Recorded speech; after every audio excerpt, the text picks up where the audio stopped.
Hello, നമ്മളങ്ങനെ marine expo കാണാൻ വേണ്ടിയിട്ട് പോയതാണ്. കുട്ടികളൊക്കെ ഭയങ്കര എക്സൈറ്റഡ് ആയിരുന്നു. അപ്പം നമ്മൾ ടിക്കറ്റിന് ഒരാൾക്ക് 120 റുപ്പീസാണ് ആയിട്ടുള്ളത്. 5 വയസ്സിന് താഴെയുള്ള കുട്ടികൾക്ക് ആവശ്യമുണ്ടായിട്ടില്ല. അപ്പം ഇതാ കയറി വരുന്ന സമയത്ത് തന്നെ ഇങ്ങനെ ഒരുപാട് മീനുകളുടെ ഒരു പ്രദർശനമാണ് കാണുന്നത്. വെറൈറ്റി ആയിട്ടുള്ള മീനുകളാണ്.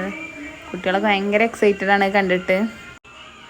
അങ്ങനെ ഓരോ മീനുകളെ കാണുമ്പോഴും അവരതിൻ്റെ പേരും ഇതൊക്കെ പറഞ്ഞിട്ട് യൂട്യൂബ് വീഡിയോസിലൊക്കെ കണ്ടിട്ട് ഒരു വിധം മീനുകളുടെ പേരൊക്കെ അവർക്കൊക്കെ അറിയാം. അപ്പോൾ അങ്ങനെ പറഞ്ഞ് കണ്ട് നമ്മളിങ്ങനെ പോവുകയാണ്.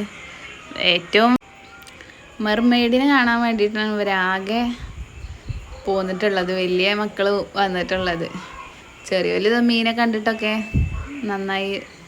നല്ല വെറൈറ്റി ടൈപ്പ് മീനുകളുണ്ട്. ഒരുപോലെയുള്ള കളേഴ്സിലുള്ള മീനുകളൊക്കെ ഇട്ടിട്ട് ഈ ഒരു മീനുകൾ എല്ലാം ഒരേ സൈസിൽ ഭയങ്കര ഭംഗിയാണ് കാണാൻ വേണ്ടിയിട്ട്. പക്ഷെ ഭയങ്കര തിരക്കിയത്. അതിൻ്റെ മുന്നിൽ നിന്നിട്ട് ഒരു ഫോട്ടോ എടുക്കാനൊന്നും പറ്റിയില്ല. ഇതിൻ്റെ മുന്നിൽ ഭയങ്കര തിരക്കിയായിരുന്നു. ഞങ്ങൾ പോയതൊരു സൺഡേ ആണ്. അന്ന് അത്യാവശ്യം നല്ല തിരക്കുള്ള ദിവസമായിരുന്നു. അപ്പോൾ മക്കളൊക്കെ കാത്തിരുന്നതാ കാണാൻ പോവുകയാണ് മെർമെയ്ഡിനെ. അതിൻ്റെ സന്തോഷമാണ് കാണുന്നത്. അതിൻ്റെ അടുത്തേക്കാണെങ്കിലും അണയാനേ കഴിഞ്ഞില്ല, അത്രയ്ക്ക് തിരക്കിയിരുന്നു. അതിൻ്റെ ഫ്രണ്ടിൽ ആ മെർമെയ്ഡുള്ള ഒരു പൂളിൻ്റെ ഫ്രണ്ടിൽ നല്ല തിരക്കിയിരുന്നു. ഒരുവിധം നുഴഞ്ഞ് വീഡിയോ എടുക്കാൻ വേണ്ടിയിട്ട് അതിൻ്റെ ഫ്രണ്ടിലെത്തി. അങ്ങനെ 2 മെർമെയ്ഡാണ് ഉണ്ടായിരുന്നത്. അപ്പോൾ മക്കളതിനെ കണ്ടിട്ട് ടാറ്റ കൊടുക്കുകയാണ്. ഓരോരുത്തരും അതിന് കൈ അണിക്കുകയാണ് അവർക്ക് ഇത് കിട്ടാൻ വേണ്ടിയിട്ട്. മക്കളാണെങ്കിലും വലിയവരാണെങ്കിലും ഒക്കെ അതിനെ കാണാൻ വേണ്ടിയിട്ടുള്ളൊരു എക്സൈറ്റ്മെൻറ്റിൽ എൻ്റെ മുന്നിൽ തന്നെ ഉണ്ട്. നല്ല തിരക്കാണ് ഞായറാഴ്ച ഉണ്ടായിട്ടുണ്ടായിരുന്നത്. നടക്കാനേ കഴിഞ്ഞിട്ടുണ്ടായിരുന്നില്ല. ചെറിയ മക്കളെയും കൊണ്ടൊക്കെ പോണ സമയത്ത് കുറേ കുട്ടികളെ മിസ്സിങ് എന്നൊക്കെ അവിടെ വിളിച്ച് പറയുന്നുണ്ടായിരുന്നു. കാരണം അത്രയും തിരക്കാണ്. മക്കൾ നമ്മളെ കൈ വിട്ട് പോയാലൊന്നും നമുക്ക് കാണാൻ കഴിയില്ല, അത്രയ്ക്കും തിരക്കായിരുന്നു. ഒക്ടോബർ 26-ാം തീയതി മുതൽ സ്റ്റാർട്ട് ചെയ്തത് തോന്നുന്നുണ്ട്. പെരിന്തൽമണ്ണ പട്ടാമ്പി റോഡിലാണ്. നവംബർ പകുതിയോളം ഉണ്ടാവും തോന്നുന്നുണ്ട് അവിടെ എക്സ്പോ. അപ്പോൾ ആർക്കെങ്കിലുമൊക്കെ കാണണമെന്നുണ്ടെങ്കിൽ പോയി കണ്ടോളൂ. നല്ല അടിപൊളിയാണ്. ആ ഒരു 120 റുപ്പീസിന് നല്ല വെർത്താണ്. പിന്നെ എന്താ ഇതുപോലെ പുറത്തേക്ക് ഇറങ്ങിയാൽ കുറേ റൈഡുകളും കാര്യങ്ങളൊക്കെ ഉണ്ട്. ഒരുപാട് സ്റ്റോറുകളുണ്ട്, ഫുഡ് സ്റ്റോഴ്സ് ഉണ്ട് അതിൻ്റെ ഉള്ളിൽ. നമ്മൾ പുറത്ത് കിടക്കണതിന് മുന്നായിട്ടും അതിൻ്റെ ഉള്ളിലായിട്ട് തന്നെ ഒരുപാട് സ്റ്റോഴ്സുകൾ ഉണ്ടായിരുന്നു. പഴയകാല സാധനങ്ങൾ, പഴയകാല മിഠായികൾ, അങ്ങനെ നമുക്ക് വീട്ടിലേക്ക് ആവശ്യമുള്ള പല സാധനങ്ങളൊക്കെ ആയിട്ട് നമ്മൾ പുറത്തേക്ക് ഇറങ്ങിയിട്ട് മക്കൾക്ക് ഓരോ ഐസ്ക്രീമൊക്കെ വാങ്ങിക്കൊടുത്തു. ഒരുപാട് റൈഡുകൾ ഉണ്ടായിരുന്നു.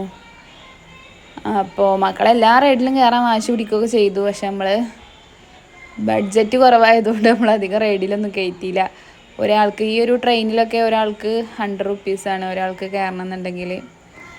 അങ്ങനെ നമ്മളതെല്ലാം കണ്ട് പെട്ടെന്ന് തന്നെ തിരിച്ചു പോരുകയാണ് ഉണ്ടായത്. പോരണേൻ്റെ മുന്നേയായിട്ട് നമ്മളൊരു കോഴിക്കോടൻ കുലുക്കി സർബത്തും കൂടെ ട്രൈ ചെയ്തിട്ടുണ്ടായിരുന്നു. അപ്പോൾ നമുക്കുള്ള കുലുക്കി സർബത്താണ് എടുക്കുന്നത്. ഒന്ന് പാഷൻ ഫ്രൂട്ടിൻ്റെ ഒരു ഫ്ലേവറും ഒന്നൊരു മൊജിറ്റോ എന്ന് പറഞ്ഞിട്ടുള്ളൊരു ഫ്ലേവറുമാണ് നമ്മൾ ട്രൈ ചെയ്തത്. ആ പാഷൻ ഫ്രൂട്ടിൻ്റെ ഫ്ലേവർ നല്ല അടിപൊളിയായിരുന്നു, എല്ലാവർക്കും നല്ല ഇഷ്ടമായി. ആ മൊജിറ്റോ അത്ര ടേസ്റ്റ് ഉണ്ടായിരുന്നില്ല. ഇവൻ്റെ ഈ ഒരു കുലുക്കൽ നല്ല അടിപൊളിയായിരുന്നു. അത് കാണാൻ വേണ്ടിയിട്ട് തന്നെ അവിടെ ഒരുപാട് പേര് തടിച്ചു കൂടിയിട്ടുണ്ടായിരുന്നു. ആ ഗ്ലാസ് ഇങ്ങനെ എറിഞ്ഞിട്ടുള്ളത് നല്ല അടിപൊളിയായിരുന്നു. നമ്മൾ വീഡിയോ എടുക്കേണ്ട സമയത്ത് ഗ്ലാസ്സൊക്കെ നമ്മളെ മേലേക്ക് വരും തോന്നും നമുക്ക്, കൈ വിട്ടെങ്ങാനും നമ്മൾ. പക്ഷേ അവർക്ക് നല്ല എക്സ്പീരിയൻസ് ഉണ്ടായിൽ മേലേക്കൊന്നും വന്നില്ല. നല്ല അടിപൊളിയായിട്ട് കുലുക്കി ആണ് ചെയ്തിരുന്നത്. അങ്ങനെ നമ്മൾ തിരിച്ചു പോരുകയാണ്. മക്കൾക്കൊന്നും പോരാനൊരാഗ്രഹം ഉണ്ടായിരുന്നില്ല. അപ്പോൾ ഇവിടെ എന്തോ ഒരു ഷോ ഒക്കെ നടക്കുന്നുണ്ടായിരുന്നു ചെറുതായിട്ട്. ഒരുപാട് പേര് അവിടെ ഇരിക്കുന്നുണ്ട്. പാട്ടും സംഭവങ്ങളൊക്കെ തുടങ്ങുന്നുണ്ട് അവിടെ. ഷോ തുടങ്ങിയിട്ടുണ്ടായിരുന്നില്ല.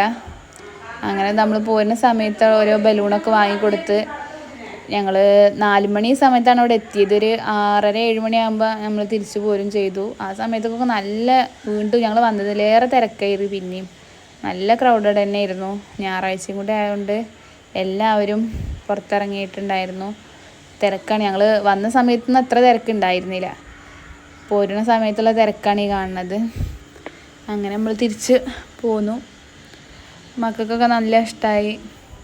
തിരിച്ചു പോകുന്ന സമയത്ത് ചെറുകര റെയിൽവേ പാലത്തിൻ്റെ അവിടെ നിന്നൊരു ട്രെയിനൊക്കെ പോണത് കണ്ട് അങ്ങനെ നമ്മൾ വീട്ടിലേക്ക് തിരിച്ചു പോന്നു.